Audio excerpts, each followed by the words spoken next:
Hello guys, welcome to my channel Limitless Sunshine. ഇതിൻ്റെ postpartum ജേർണിയാണ്. Postpartum സ്റ്റാർട്ടായിട്ട് ഇപ്പോൾ ഏകദേശം 76 days ആയിട്ടുണ്ട്. സോ ഞാൻ ഈ പോസ്റ്റ്പാർട്ടത്തിൽ എനിക്ക് ഏറ്റവും ഈസി ആയിട്ട് ഹാൻഡിൽ ചെയ്യാൻ വേണ്ടി ഒരു കാര്യം സെറ്റ് ചെയ്തിട്ടുണ്ടായിരുന്നു. അത് നിങ്ങളോടൊപ്പം ഷെയർ ചെയ്യാനാണ് ഞാനിന്ന് വന്നിരിക്കുന്നത്. ഞാനൊരു ഷെൽഫ് മേടിച്ചിട്ടുണ്ടായിരുന്നു.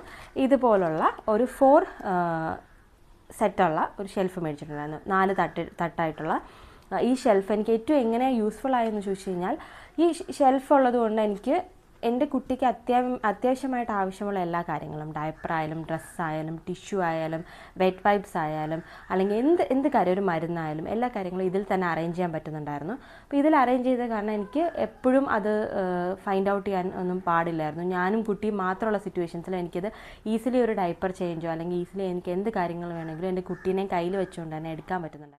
ഈ ഷെൽഫ് അറേഞ്ച് ചെയ്യുന്ന വീഡിയോ ആണ് ഇന്ന് ഞാൻ എടുക്കാൻ പോകുന്നത്. ഈ ഷെൽഫ് ഞാൻ മേടിച്ചത് ഫ്ലിപ്കാർട്ടിൽ നിന്നാണ്. 4 തട്ടുള്ള ഷെൽഫാണ്. ഒരുവിധം നല്ല ഡ്യൂറബിളാണ്, കുറച്ച് വെയിറ്റൊക്കെ ഹാൻഡിൽ ചെയ്യാൻ പറ്റുന്നുണ്ട്. സോ ഫ്ലിപ്കാർട്ടിലെ ലിങ്ക് ഞാൻ നിങ്ങൾക്ക് ഷെയർ ചെയ്യുന്നതാണ്. ഞാനൊരു ഓഫർ ടൈമാണ് മേടിച്ചത്. സോ നമുക്കിത് ഓർഗനൈസ് ചെയ്യാം. ഇതുപോലത്തെ 4 പീസും പിന്നെ ഇതുപോലത്തെ സ്റ്റിക്ക് ഇതിന് ജോയിൻ ചെയ്യാനുണ്ടായിരുന്നു. പിന്നെ എൻഡിലായിട്ട് ഏകദേശം താഴെ വയ്ക്കാൻ കണക്കിനുള്ള ഒരു സ്റ്റിക്കും കൂടെ ഇൻക്ലൂഡ് ചെയ്യുന്ന രീതിക്കാണ് ഇത് വന്നേക്കുന്നത്. ഇത് അറേഞ്ച് ചെയ്യാൻ നമുക്ക് സ്റ്റാർട്ട് ചെയ്യാം. ഇത് ആദ്യത്തെ ഷെൽഫിൽ നിന്നാണ്.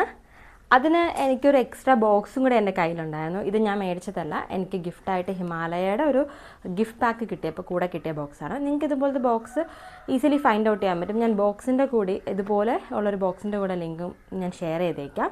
ഈ ബോക്സിൽ എനിക്ക് ആവശ്യമുള്ള കുറേ സാധനങ്ങൾ ഇൻക്ലൂഡ് ചെയ്തിട്ടുണ്ട്. ലൈക്ക് ഇത് പാരസെറ്റമോളിൻ്റെ സിറപ്പാണ്, വാക്സിനേഷൻ ടൈമിൽ ഡോക്ടർ കൊടുത്തതാണ്. പിന്നെ ബേബി പൗഡർ ഞാൻ യൂസ് ചെയ്യാറില്ല. ഇൻ കേസ് എപ്പോഴെങ്കിലും ഞാൻ കരി യൂസ് ചെയ്യുകയാണെങ്കിൽ മാത്രമേ ബേബി പൗഡർ യൂസ് ചെയ്യാറുള്ളൂ. പിന്നെ ബഡ്സ്, റാഷ് ക്രീം എനിക്കിതുവരെ യൂസ് ചെയ്യേണ്ടി വന്നിട്ടില്ല, പക്ഷേ ഡയപ്പർ റാഷ് ക്രീം ഞാൻ കയ്യിൽ വെച്ചിട്ടുണ്ട്. പിന്നെ വെർജിൻ കോക്കനട്ട് ഓയിലാണ് ഞാൻ കുട്ടിക്ക് യൂസ് ചെയ്യുന്നത്. അതും ആയുർവേദ സെൻറ്ററിൽ നിന്നും കിട്ടുന്ന ഉരുക്കെണ്ണ, അത് നാച്ചുറലി നമ്മൾ ഉണ്ടാക്കിയെടുക്കുന്ന ഉരുക്കെണ്ണയാണ് ഞാൻ മേടിക്കുന്നത്. ഇതിനെപ്പറ്റി ഞാനൊരു വീഡിയോ ചെയ്യാവുന്നതാണ്. പിന്നെ ഞാൻ വച്ചിരിക്കുന്നത് വൈറ്റമിൻ ഡിയുടെ മരുന്നാണ്. ഇത് ഞാനൊരു 2 പാക്ക് മേടിച്ച് വെച്ചിട്ടുണ്ട്. ഇതിൽ ഒരെണ്ണം സെപ്പറേറ്റ് ആയിട്ടും ഒരെണ്ണം ഇതിനകത്തും ഞാൻ വച്ചേക്കാറുണ്ട്. ഏതാണോ എനിക്ക് യൂസ് ചെയ്യാൻ പറ്റുന്ന ആവശ്യത്തിനനുസരിച്ച് യൂസ് ചെയ്യാനാണ് ഈ മരുന്നൊക്കെ ഇതിനകത്ത് വെച്ചിട്ടുള്ളത്. പിന്നെ ഇതിലുള്ളത്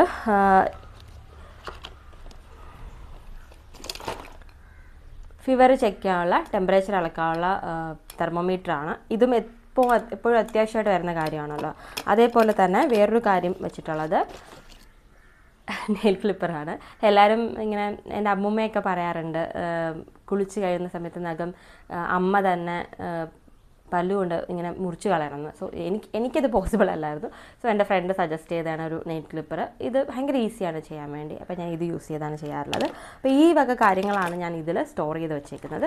അത് ഇതിൻ്റെ ഒരു ഏരിയ ഇത് കവർ ചെയ്യുന്നതാണ്. ഓക്കെ. പിന്നെ വേണ്ടത് വെറ്റ് വൈപ്സ് ആണ്.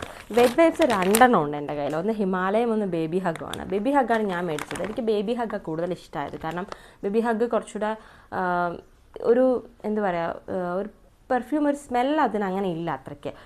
ഇതിന് പക്ഷേ ഭയങ്കര ഒരു കുത്തുന്ന സ്മെല്ലാണ്. അപ്പോൾ എനിക്കത് എനിക്ക് തന്നെ യൂസ് ചെയ്യാൻ എനിക്കത് ബുദ്ധിമുട്ടായിട്ട് തോന്നി. സോ ബേബീസിന് യൂസ് ചെയ്യാൻ എനിക്കത് ഇൻട്രസ്റ്റഡ് ഇല്ലായിരുന്നു. പക്ഷേ ഇതെനിക്കൊരു ഫ്രണ്ട് തന്നതാണ്, ഈ ഒരു പാക്ക് തന്നതിൻ്റെ കൂട്ടത്തിൽ തന്നതാണ്. അതുകൊണ്ട് ഞാൻ ഇതിനെ വച്ചിട്ടുണ്ട്. ഇത് ചിലപ്പോൾ ഡ്രൈ ഷീറ്റിലൊന്ന് തുടയ്ക്കാനോ അങ്ങനെ എന്തെങ്കിലും എനിക്ക് എക്സ്ട്രാ യൂസ് വന്നു കഴിഞ്ഞാൽ ഞാൻ ഈ വെറ്റ് വൈപ്സ് യൂസ് ചെയ്യും. ഇത് ബേബിക്ക് എന്തെങ്കിലും തുടയ്ക്കാനുണ്ടെങ്കിൽ അതിന് ഞാൻ ഈ വെറ്റ് വൈപ്സ് യൂസ് ചെയ്യുന്നതാണ്. അപ്പോൾ ഇതും ഞാൻ ഇതിൽ വയ്ക്കുകയാണ്. ഇത് കഴിഞ്ഞിട്ട് ഞാൻ വയ്ക്കുന്ന സാധനം എന്ന് പറഞ്ഞാൽ ബേബി ലോഷനാണ്. ഞാൻ സെറ്റാഫിൻ്റെ ബേബി ലോഷനും സെറ്റാഫിൻ്റെ ബേബി സോപ്പാണ് യൂസ് ചെയ്യുന്നത്. ഇതിൻ്റെ ഒരു റിവ്യൂ ഞാൻ പ്രൊവൈഡ് ചെയ്യുന്നതാണ്. സോ ഇതും ഞാൻ ഇതിൽ വയ്ക്കും, കാരണം ഇത് ഓൾവേസ് ഞാൻ എടുക്കുന്ന സംഭവമാണ്. പിന്നെ ഞാൻ പറഞ്ഞ പോലെ വെർജിൻ കോക്കനട്ട് ഓയിൽ ആൻഡ് മരുന്ന്, വൈറ്റമിൻ ഡിയുടെ മരുന്ന്, ഇത് 2 ഓൾവേസ് എനിക്ക് ഡെയിലി ഒരു തവണ യൂസ് ആവശ്യമുള്ളതുകൊണ്ട് ഞാനിതിനെ ഏറ്റവും ഫ്രണ്ടിലായിട്ട് തന്നെ പ്ലേസ് ചെയ്യാറുണ്ട്. പിന്നെ ഞാൻ പ്ലേസ് ചെയ്യുന്നത് കുറച്ച് ടോയ്സാണ്, കുറച്ച് റാറ്റിൽസാണ്. ഓക്കെ, അത് എല്ലാം ഞാൻ ഇവിടെ പ്ലേസ് ചെയ്യുന്നില്ല. കാരണം എന്താണെന്ന് വെച്ച് കഴിഞ്ഞാൽ ഓൾമോസ്റ്റ് ഇത് എപ്പോഴും പുറത്ത് കിടക്കുന്ന സാധനമാണ്. അപ്പോൾ ഞാൻ ചിലത് ഇതിനകത്ത് വച്ചേക്കും, ചിലത് എൻ്റെ കയ്യിൽ തന്നെ ഓൾവേസ്, അതായത് എൻ്റെ നിയർ ബൈ നമ്മുടെ ടേബിളിലോ ഞാൻ എപ്പോഴും കുട്ടീനെ കൊണ്ടുപോയി കിടത്തുന്ന സ്ഥലത്തൊക്കെ ഞാൻ ഈ ഒരു കാര്യം വയ്ക്കാറുണ്ട്. പിന്നെ ഉള്ളത് ഇതാണ്. ഇത് എൻ്റെ ഒരു കരിയുടെ സെറ്റാണ്. ശരിക്കും പറഞ്ഞു കഴിഞ്ഞാൽ ഇപ്പോഴത്തെ ഡോക്ടേഴ്സൊക്കെ കരി എഴുതുന്നതിനെ പറ്റി വേണ്ട എന്നാണ് പറയാറ്. പക്ഷെ നമ്മുടെ വീട്ടിലുള്ള അമ്മയോ അമ്മമ്മയോ ഒക്കെ ഉണ്ടെങ്കിൽ അവരിങ്ങനെ അയ്യോ കുട്ടീനെ കരി ചെയ്തില്ലെന്ന് പറയാറുണ്ടായിരുന്നു.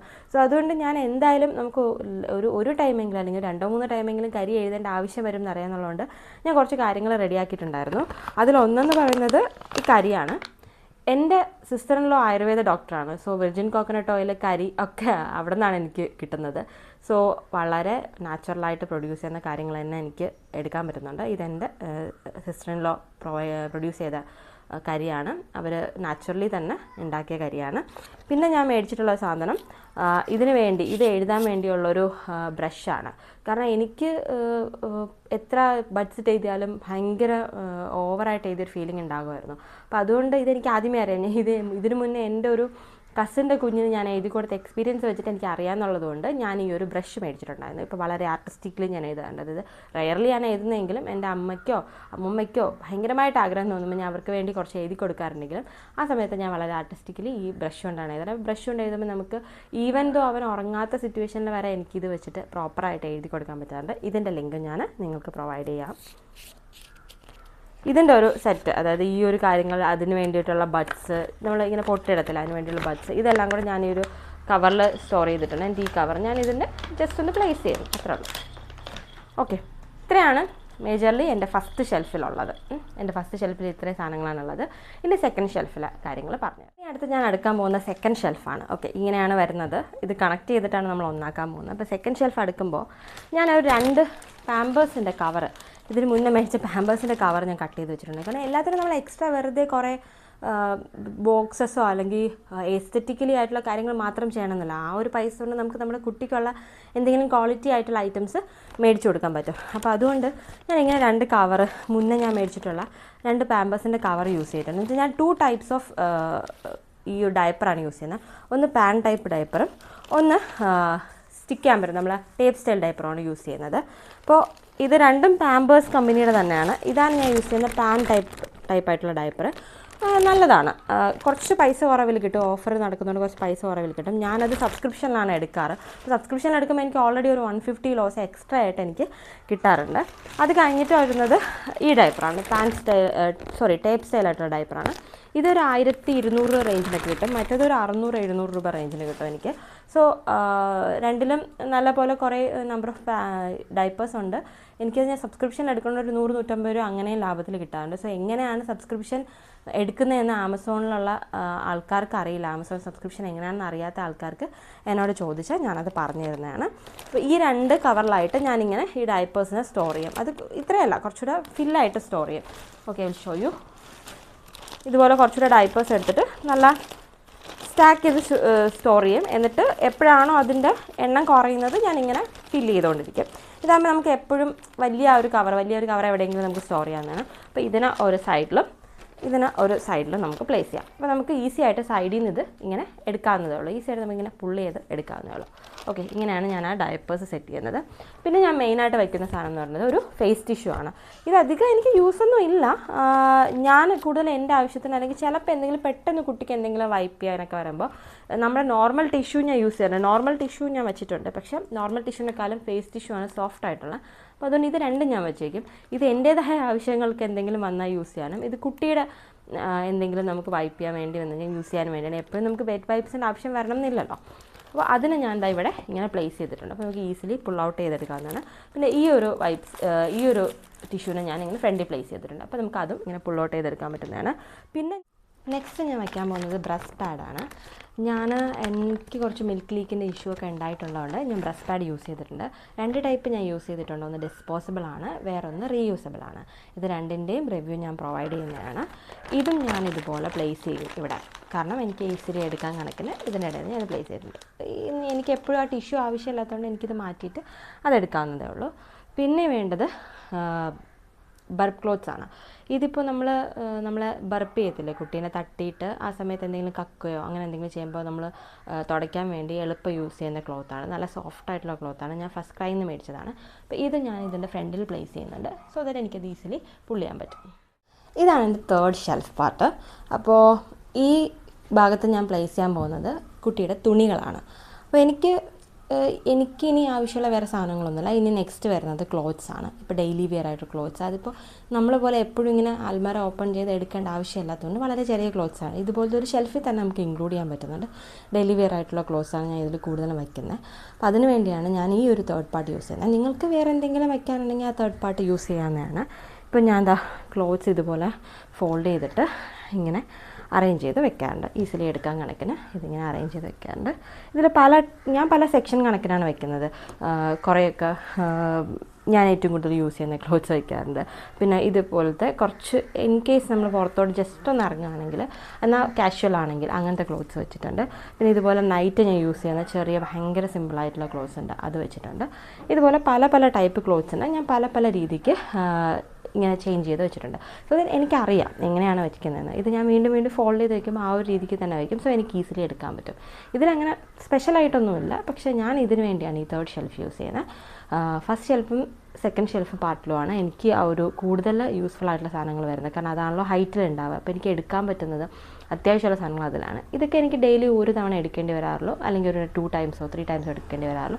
അപ്പോൾ അതിന് ഞാൻ സെപ്പറേറ്റ് വയ്ക്കും. പിന്നെ ഞാൻ ഒരുപാട് ഷോർട്സ് ഞാൻ ഇങ്ങനെ സെപ്പറേറ്റ് ആയിട്ട് എളുപ്പം എടുക്കാൻ പറ്റുന്ന രീതിക്ക് ഒരുമിച്ച് സ്റ്റാക്ക് ചെയ്ത് വയ്ക്കാറുണ്ട്. കാരണം എന്താണെന്ന് വെച്ച് കഴിഞ്ഞാൽ ഞാൻ ചിലപ്പോൾ ഡയപ്പേഴ്സ് യൂസ് ചെയ്യാത്ത സമയത്ത്, ഷോർട്സ് മാത്രം യൂസ് ചെയ്യുന്ന സമയത്ത് ഷോർട്സ് ഇങ്ങനെ മാറി മാറി എടുക്കണമല്ലോ. അപ്പോൾ അതിന് വേണ്ടിയാണ് ഷോർട്സ് സെപ്പറേറ്റ് ആയിട്ട് ഒറ്റ സ്റ്റാക്കിൽ വയ്ക്കുന്നത്. ഇങ്ങനെയാണ് ഞാൻ അറേഞ്ച് ചെയ്യുന്നത്. ഇനി 4ാമത്തെ ഷെൽഫ് അറേഞ്ച് ചെയ്യുന്നത്. ഇനി ഞാൻ കാണിച്ചു തരാൻ പോകുന്നത് ലാസ്റ്റ് ആൻഡ് ഫൈനലായിട്ടുള്ള ഷെൽഫാണ്. ഏറ്റവും താഴത്തെ തട്ടാണ്. അപ്പോൾ നമ്മൾ എപ്പോഴും ആവശ്യമില്ലാത്ത എന്നാൽ ആവശ്യമുള്ള കുറച്ച് കാര്യങ്ങൾ ആണ് ഞാൻ വയ്ക്കാൻ പോകുന്നത്. അതിനുവേണ്ടി ഞാൻ തുണി വെച്ചതിലും കൂടെ ഇതുപോലെ വിരിക്കുന്നുണ്ടായിരുന്നു. പക്ഷേ അത് ഞാൻ കാണിക്കാൻ വിട്ടുപോയി. ഞാൻ ഇതുപോലെ ഒരു കോട്ടൺ ക്ലോത്ത് ഇങ്ങനെ പ്ലേസ് ചെയ്തിട്ടാണ് ഞാൻ എൻ്റെ തുണികളും അടുക്കി വെച്ചത്. ഇതേപോലെ ഞാൻ ഇതിലൊരു കോട്ടൺ ക്ലോത്ത് പ്ലേസ് ചെയ്തിട്ടുണ്ട്. ഇതിൽ മേജറായിട്ട് ഞാൻ വയ്ക്കുന്നത് നമ്മുടെ മുണ്ടൊക്കെ കീറി എടുത്തിട്ടുള്ള തുണിയുണ്ട്. അണച്ചിലെന്ന് നമ്മളവിടെയൊക്കെ പറയും. നിങ്ങളവിടെ എന്താ പറയുന്നതെന്ന് എനിക്കറിയില്ല. സോ അതുപോലത്തെ ക്ലോത്ത് നമുക്ക് ചിലപ്പോൾ ഇതുപോലെ ഡയപ്പർ യൂസ് ചെയ്യാത്ത സമയങ്ങളിൽ യൂസ് ആകും, അല്ലെങ്കിൽ എന്തെങ്കിലും തുടയ്ക്കാനോ അങ്ങനെയൊക്കെ. ഇത് ഭയങ്കര സോഫ്റ്റാണ്. മുണ്ട് കഴുകി ക്ലീൻ ചെയ്ത് എടുത്ത് അതിനെ കട്ട് ചെയ്ത് വെച്ചിരിക്കുന്ന പീസാണ്. അതുകൊണ്ട് നല്ല ഹൈജീനിക് ആയിട്ടുള്ള പീസാണ്. അതുപോലെ എന്താ പറയുക, നല്ല സോഫ്റ്റാണ് കുട്ടികൾക്ക് യൂസ് ചെയ്യാൻ വേണ്ടി. അത് ഞാനിങ്ങനെ പ്ലേസ് ചെയ്യുന്നുണ്ട്. പിന്നെ ഇത് കോട്ടൺ സാരി കട്ട് ചെയ്തിട്ടുള്ളതാണ്. ഇതുപോലെ നമ്മൾ ഡയപ്പർ ഇല്ലാത്ത ടൈമിൽ യൂസ് ചെയ്യാറുണ്ട്. സോ അങ്ങനെയുള്ള ക്ലോത്ത്സും ഞാൻ ഇതിനകത്ത് പ്ലേസ് ചെയ്യുന്നുണ്ട്. പിന്നെ ഞാൻ പ്ലേസ് ചെയ്യുന്നത് ഡ്രൈ ഷീറ്റാണ്. ഈ ഡ്രൈ ഷീറ്റ് നിങ്ങൾക്ക് എല്ലാവർക്കും അറിയാമല്ലോ. ഡ്രൈ ഷീറ്റ് നമുക്ക് ഒരു 2-3 ഉണ്ടാവും. അപ്പോൾ അത് കഴുകിയിടുന്ന സമയത്ത് മാറി മാറി യൂസ് ചെയ്യുന്ന ഡ്രൈ ഷീറ്റ്സ് ഞാൻ ഇവിടെയാണ് പ്ലേസ് ചെയ്യുന്നത്. അപ്പോൾ ഇതിൽ കൂടുതൽ ഡ്രൈ ഷീറ്റ്സ് ഉണ്ടായിരിക്കും എൻ്റെ കയ്യിൽ അറ്റ് എ ടൈം. അപ്പോൾ എനിക്ക് ആവശ്യമുള്ള ഒരു ഡ്രൈ ഷീറ്റ് എടുത്തു കഴിഞ്ഞാൽ അത് പിന്നെ എനിക്ക് അതിനെ കഴുകണം എന്നുള്ള അവസ്ഥ വരുന്നത് വരെ ബാക്കി ഡ്രൈ ഷീറ്റ്സ് ഇവിടെ ആയിരിക്കും ഞാൻ പ്ലേസ് ചെയ്യുന്നത്. എനിക്കത് ആവശ്യം വരുമ്പോൾ റീപ്ലേസ് ചെയ്ത് ഞാൻ ഇതിൽ നിന്ന് എടുക്കുന്നതാണ്. പിന്നെ ചിലപ്പോൾ എൻ്റെ കയ്യിൽ ഇതുപോലെ എക്സ്ട്രാ ടോയ്സോ അങ്ങനെ എന്തെങ്കിലും ഉണ്ടെങ്കിൽ ഞാൻ അതും കൂടി ഇതിൻ്റെ മേലെ പ്ലേസ് ചെയ്യാറുണ്ട്. കാരണം ഇതൊക്കെ എപ്പോഴെങ്കിലും എടുക്കുന്നതല്ല. അതുകൊണ്ട് എനിക്ക് അത് പ്ലേസ് ചെയ്യുന്നതുകൊണ്ട് ബുദ്ധിമുട്ടൊന്നുമില്ല, എപ്പോഴും എടുക്കേണ്ട ആവശ്യം വരില്ല. ഇനി ഞാൻ ഈ ഷെൽഫ് ഫുള്ളായിട്ട് സെറ്റ് ചെയ്ത ശേഷം ഇങ്ങനെ നിങ്ങൾ കണ്ടതുപോലെ ഇങ്ങനെ ഓരോ ഇതായിട്ട് ഇങ്ങനെ നമുക്ക് എടുക്കാൻ പറ്റുന്ന സംഭവം. അപ്പോൾ ഇത് നമുക്ക് ഒരിടത്തുനിന്ന് വേറത്തേക്ക് ഷിഫ്റ്റ് ചെയ്യുന്നെങ്കിലും നമുക്ക് എളുപ്പമുള്ള കാര്യമാണ്. അപ്പോൾ ഇതിനെ ഇങ്ങനെ കണക്ട് ചെയ്തിട്ട് ബാക്കിയുള്ള കാര്യങ്ങളും ജോയിൻ ചെയ്തിട്ട് ഞാൻ നിങ്ങൾക്ക് ലാസ്റ്റ് ആൻഡ് ഫൈനലായിട്ടൊരു വീഡിയോ കൂടി കാണിച്ചു തരുന്നതാണ്. ഇതിൽ എന്തെങ്കിലും പ്രോഡക്ട്സിനെ പറ്റി എന്തെങ്കിലും അറിയണമെങ്കിലും അല്ലെങ്കിൽ എന്തെങ്കിലും പ്രോഡക്ട്സിൻ്റെ ലിങ്ക് വേണമെങ്കിലും കമൻറ്റ് ചെയ്താൽ മതി. ഓക്കെ. ഓരോ തട്ടുകൾക്ക് മുകളിലായിട്ട് ഇതുപോലെ അറേഞ്ച് ചെയ്ത് കൊടുത്തു കഴിഞ്ഞാൽ നമുക്ക് ഫൈനലി ഒരു ഷെൽഫ് റെഡിയായി കിട്ടുന്നതാണ്. ഇത് ഡെയിലി ലൈഫിൽ വളരെ യൂസ്ഫുൾ ആയിട്ടുള്ളൊരു കാര്യം തന്നെയാണ്. പ്രത്യേകിച്ച് നമ്മൾ ന്യൂ മോംസ് ഡയപ്പർ ചേഞ്ച് ചെയ്യുന്ന സിറ്റുവേഷനിലൊക്കെ കുട്ടിയുമായിട്ട് തനിച്ചാണെങ്കിൽ നമുക്ക് ഏറ്റവും എളുപ്പത്തിൽ എല്ലാ കാര്യങ്ങളും എടുക്കാനും അത് ഉപയോഗിക്കാനും സാധിക്കുന്നതാണ്. എനിക്കിത് വളരെ ഹെൽപ്പായിട്ടുണ്ട്. അതുകൊണ്ടാണ് ഞാൻ നിങ്ങൾക്കിത് ഷെയർ ചെയ്യുന്നത്. നിങ്ങൾക്കിഷ്ടമുള്ള എല്ലാ കാര്യങ്ങളും ഇതിനകത്ത് ഇൻക്ലൂഡ് ചെയ്യാവുന്നതാണ്. ഇതൊരു ലോ കോസ്റ്റ് അറേഞ്ച്മെൻ്റ് ആണ്. എസ്തെറ്റിക് വ്യൂ ആണെന്നൊന്നും ഞാൻ പറയില്ല. എസ്തെറ്റിക് വ്യൂ അല്ലെങ്കിൽ നിങ്ങൾക്ക് പൈസ ചിലവാക്കാൻ ഓക്കെ ആണെങ്കിൽ ഇതിലും മികച്ച സെറ്റപ്പ്സ് റെഡിയാക്കാവുന്നതാണ്. പക്ഷേ എല്ലാ ന്യൂ മോംസിനും പോസിബിളായിട്ടുള്ളൊരു അറേഞ്ച്മെൻ്റ് ആയതുകൊണ്ടാണ് ഇത് ഞാൻ ഷെയർ ചെയ്യുന്നത്. I hope it helps. Thank you for watching my video. Comment, subscribe, like, share and support. നിങ്ങൾക്ക് എന്തെങ്കിലും ഡൗട്ട്സ് ഉണ്ടെങ്കിൽ കമൻറ്റ് ചെയ്ത് പോസ്റ്റ് ചെയ്യാവുന്നതാണ്. Thank you for watching.